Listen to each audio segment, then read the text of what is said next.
Hello YouTube, this is Morgan, Airspeed Prime here at my next Avatar weekly discussion topic video.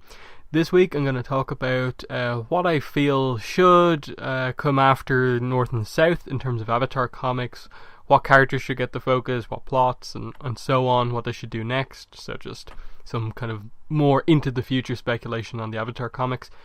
But before I start, I'll just do this usual thing I tend to do, and that's by saying you can get involved more heavily with these videos and other videos I do on my channel by supporting me on Patreon. If you want to directly choose and just have that be the topic for one of these Avatar Weekly Discussion topic videos, you can do so by becoming a patron at one of the tiers on my Patreon.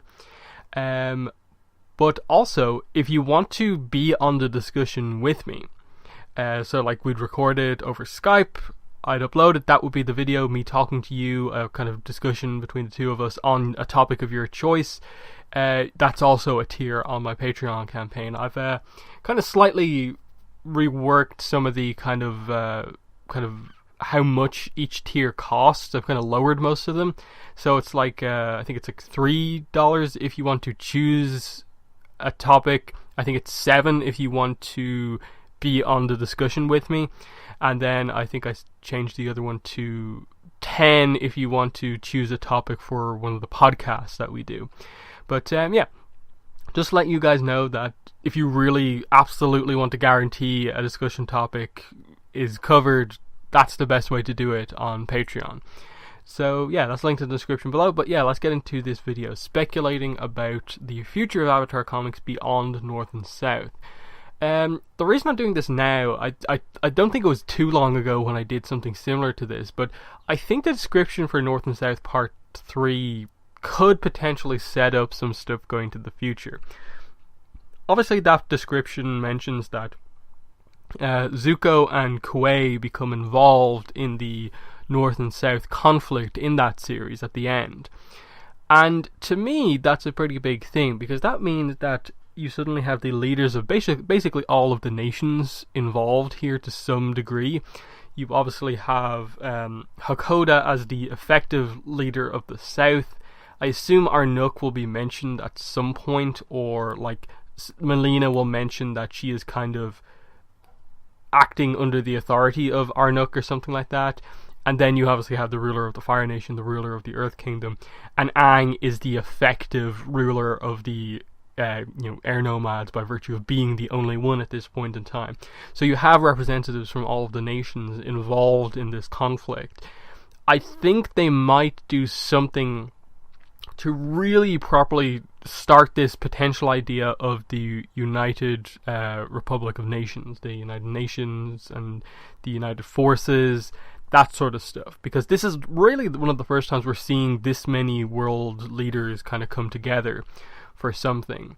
And that's exactly kind of what the whole United Forces is about. Having, an organization that kind of takes a role in kind of the political affairs of almost kind of everywhere. Obviously in Korra we didn't get the best idea of the United Forces because Raiko basically refused to use them at any conflict, more or less, except obviously to defend Republic City in Book 1, really. So that's that. And then I think they do need to really start to approach Republic City and this idea. They've hinted at it obviously in The Promise, in that's kind of what The Promise was about, Yudao kind of becoming proto-Republic City. But when does it actually properly become Republic City? When does it move from being a kind of joint Fire and Earth Kingdom place to being like, okay, there's Water Tribe people there as well, and Air Temple Island? I think that's something that they need to do. So I think that's just a kind of overall kind of plot that they should attempt to cover. The reason for that is because, I suppose the problem is going to be, when exactly does the formation properly take place? We know Republic City is full on in place by the time Aang is 40 years old.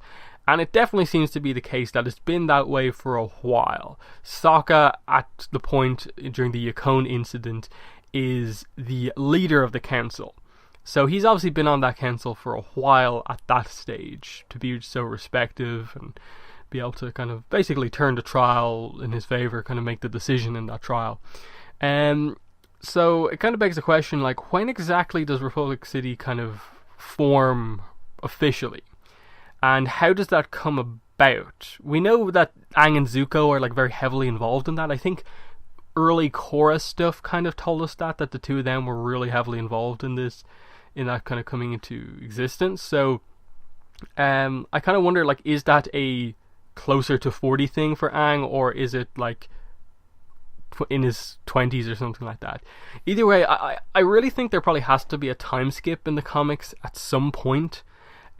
Just because the characters feel a little bit young, and it feels like they can't really do as much as they potentially want to with the characters because they still are so young. In that I really think like some of the only stuff left to do for some of this stuff is to like really just get on with it and be like, okay, like here's where proposals start to happen, characters get married, start to have children.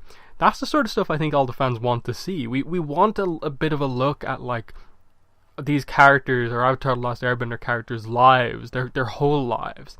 Right now, what we have is like a complete focus on them when like Aang when he's like 12, and now we have a focus on him when he's like 14, 15.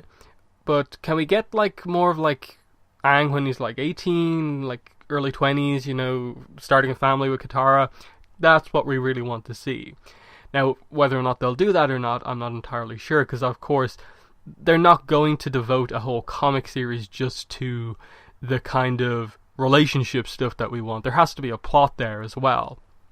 So I really think that if they are going for another plot, and potentially like without a time skip, I think one thing they can do and probably need to cover is Aang finding the other Sky Bison. That obviously hasn't happened yet in the comics. Appa is still the last one as far as they're aware.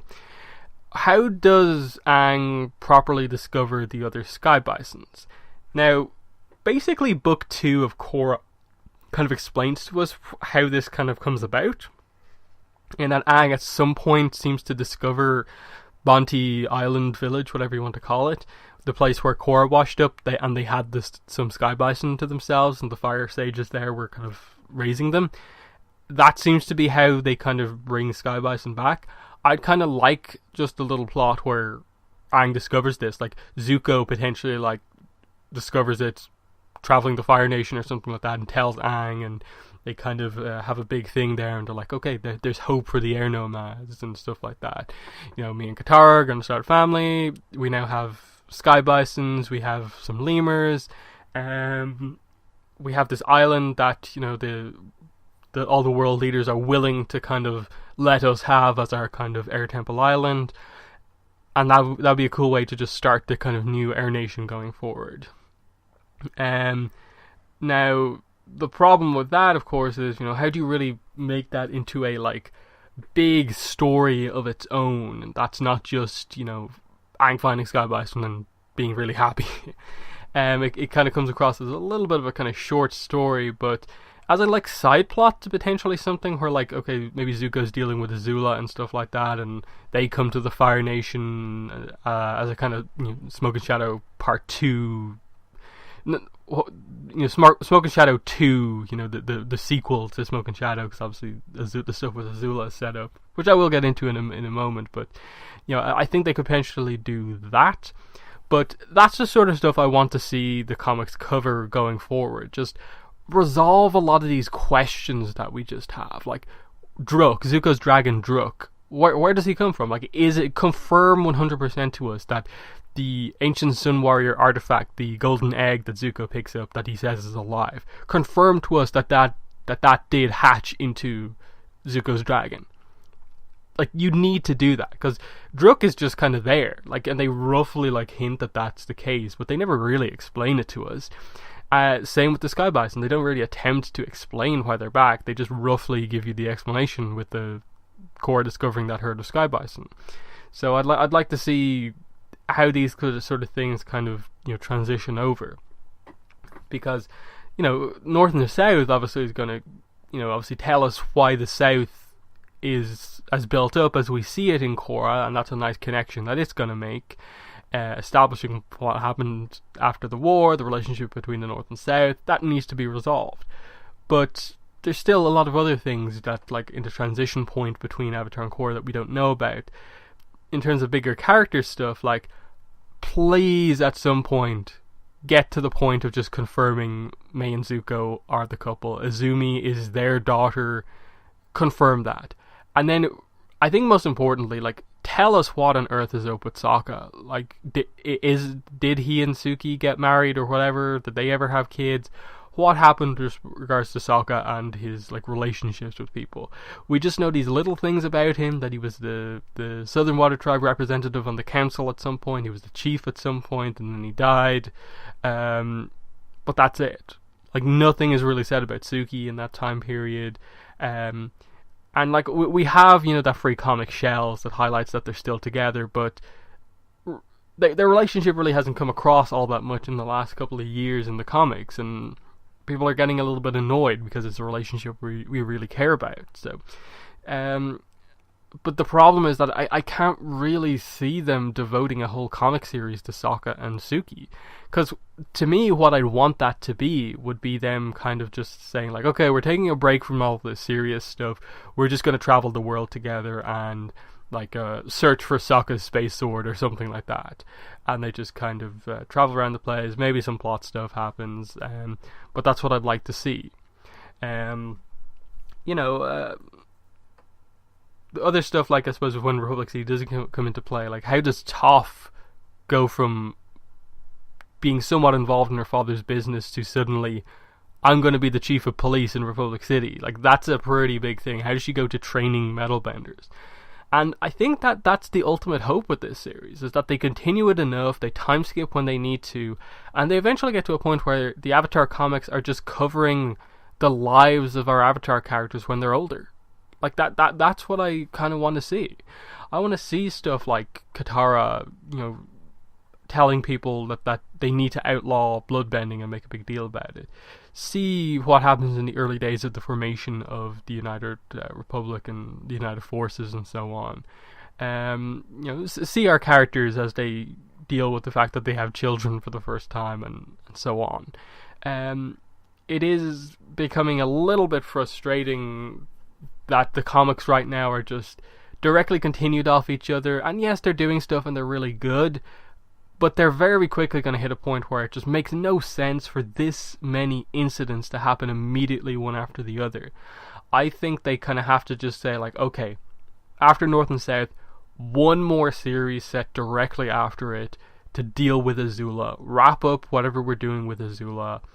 And that's ultimately the thing that they really need to nail in terms of this first group of comics. The first, you know, at this stage, you know, what do we have with the Promise, the Search, the Rift, Smoke and Shadow. We're getting North and South, and then the sixth comic.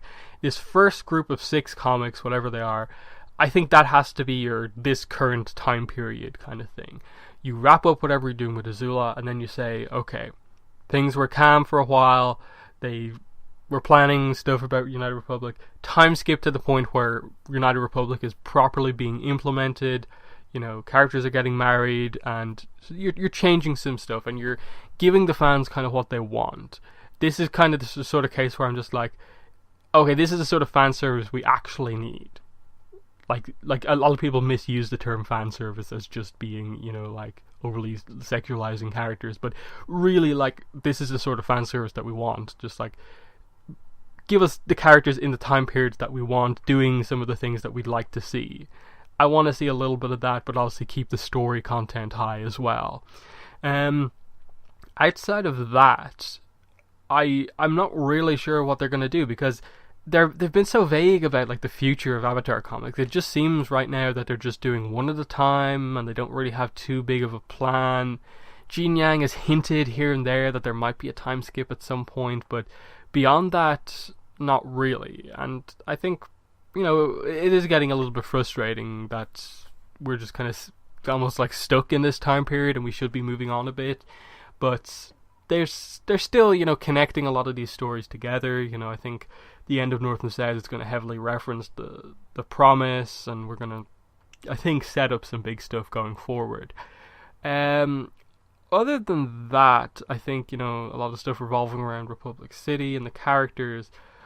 like, what else do you really need to set up? Like, in terms of Korra directly, like, I don't see us getting to, like, the final days of Aang as the Avatar and leading up to his death. I don't see us really getting to that point, or really getting that story told, at least for a good while. I think there's just so much other stuff to tell with those characters before you get to, like, the deaths of those characters, and even then, I don't think that's a story they probably want to really tell all that much, because it probably isn't that much of a story. It's like a moment we'd like to see, but, like, it's not like it's implied that Aang was, like, killed by anyone. I think it's just implied that kind of just the 100 years in ice. They basically say it as much, that the 100 years in ice and the amount of energy he put into doing that, plus just all the crazy stuff during his life, just, shortened his lifespan, and he died effectively of old age a little bit earlier than people expected. It's not really anything, like, huge. I think the death of Sokka is probably the kind of, like, potentially more tragic one, in that I think in terms of more Korra content in the comics, like, I think you probably have to show the whole first kidnapping attempt against Korra, and Tenzin, Sokka, Zuko, and Tonraq, defending Korra and defeating the Red Lotus. That's a fight I'd really like to see. And that sort of stuff, like, immediately after, Korra is born, that sort of stuff. But in terms of Avatar comics, I suppose, how did they actually deal with Azula? What are they actually going to do with her? I suppose is the last bit of speculation really to cover. Honestly, I'm not entirely sure, because I feel fairly confident that the series after North and South is going to focus on Azula, because why not? It's the only other thing obviously set up. But I really am not sure what they're going to do with it. I felt like that Smoke and Shadow, they had the potential, if they took it in the right direction, to kind of have the resolution stuff happen there, but they didn't focus on it as much as I think a lot of fans hoped they would. So they're setting it up to be something bigger, but what are they going to do? And that's always the problem with this, that, she's basically just set up to, okay, she still has her group, she basically is still the Kimura Kage out there, and she's basically just saying, like, yeah, I'm going to do all this stuff to kind of basically manipulate you to being the Fire Lord I think you need to be, because Azula has basically decided she is not the one to be Fire Lord anymore. She is aware that that's Zuko's position, but her role is to make Zuko into the Fire Lord he needs to be. So what's she going to do next? I assume she's going to do more of this kind of terrorism type stuff, where she's, kidnapping people, causing havoc everywhere, forcing Zuko to make some actions and so on. But when is the actual confrontation going to happen? Like, as everyone has been saying for ages now, what needs to happen is she needs to talk to her mother, finally. They may involve Ki in some of this, and then Zuko and Azula really... I think Zuko really needs to finally manage to get through to Azula with regard to all of this stuff. Her development needs to come from the fact that she has to realize that controlling people through fear is not the right way to do it. That there is something to be said for just being friends with someone. And that's what she's missed with her former friendship with Ty Lee and May, that she sees it as such a big betrayal when, as far as they're concerned, like, was she ever really their friend? It was always just a case of she was controlling them, and that's the problem. She I don't think... What am I trying to say here? It's basically that, like, yes, it is, you can have sympathy for Azula. She's not that sort of character where you just say, oh, she's evil, she's going to be like this forever. The way Ozai raised her is very much responsible for the way she turned out. She hasn't helped herself, of course, but it is a lot of this is on Ozai in terms of not teaching her a lot of important things. That's why Zuko turned out so relatively well. He missed out on certain things, primarily only being raised by Ursa and her being missing for most of his life. But what he did get from her is obviously the importance of, being close to people, friendships, bonds with people, and so on. That's what they need to emphasize here, and it's a scene that they need to execute really well. The problem is just getting back into that sort of a situation again. They kind of had that situation in Smoke and Shadow, in that, like, Azula has kidnapped Ki, and, like, Ursa was out looking for Ki. So was Zuko. You had the opportunity to bring all these characters into a scene together and talk. but you didn't go for it. You went a different direction. How are you going to get into that spot again? That's what I'm not sure about. Like, what's the plot going to be that doesn't just make it Smoke and Shadow the second series? What makes the next Azula series different? Because, as I said, she's still in the mental. She still has all those people from the mental institution with her. She still is basically the Kamurakage. Like, what's next for her? I hope they devote more time to Azula, like give us a flashback to her escaping and like how she got this group together and that sort of stuff. What she did since she left in the search, and so on. Like that's the sort of stuff they need to cover.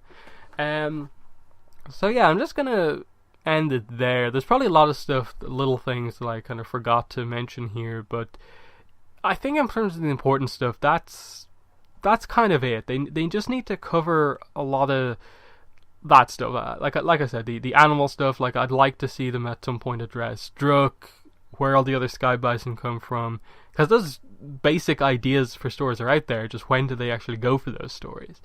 And then just I think time skips are needed at some point. I do feel we are getting an Azula comic after North and South. I feel very confident about that. I just think they need to go for the time skip sooner rather than later, because they're, I think, very quickly running out of like really important character things to happen at this point. Like beyond just like Mei and Zuko properly getting back together. Like there's not a lot to do, I don't think. So yeah, that's been the video. In the comments, let me know what your thoughts are. What do you hope the comics do going forward? But yeah, other than that, that's been the video. Thanks for watching, and bye.